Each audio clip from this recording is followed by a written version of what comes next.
টাকার পিছনে ছুটে চলা।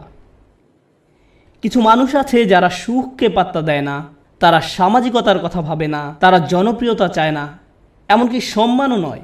একটা জিনিসকেই তারা গুরুত্ব দেয়, আর সেটা হলো টাকা। তারা জানে কিভাবে অনেক টাকা উপার্জন করতে হয়। এই মানুষগুলো ময়লা জামা, পুরনো ছেঁড়া জিন্স পরে থাকে, 88 মাজদা মিয়াটা গাড়ি চালায়, কিন্তু এই সব নিয়ে তাদের কোনো ভ্রুক্ষেপ নেই, কারণ তারা মাসে $10 মিলিয়ন উপার্জন করে। আমার এমন মানুষের সাথে দেখা হয়েছে যারা বছরে শত শত মিলিয়ন ডলার উপার্জন করে, এবং আপনি বুঝবেনই না সেটা, কারণ তার চুল উস্কো খুস্কো, তার মধ্যে এক অন্যরকম ভাব আছে যে সে ব্যস্ত, বা ব্যস্ততার জন্য নাও হতে পারে, কারণ সে এগুলো পাত্তাই দেয় না।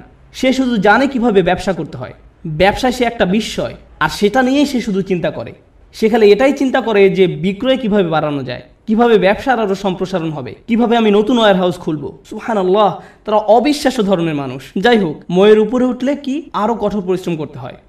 সুখী হতে কোনো পরিশ্রম করতে হয় না, সবার মতো হতে কিছু পরিশ্রম করতে হয়, জনপ্রিয় হতে আরও কিছু কাজ করতে হয়, সম্মান বা সম্মানিত কিছুর সাথে জড়িত হওয়ার জন্য আরও শ্রম দিতে হয়, অনেক টাকা কামাতে হলে অনেক শ্রম দিতে হয়।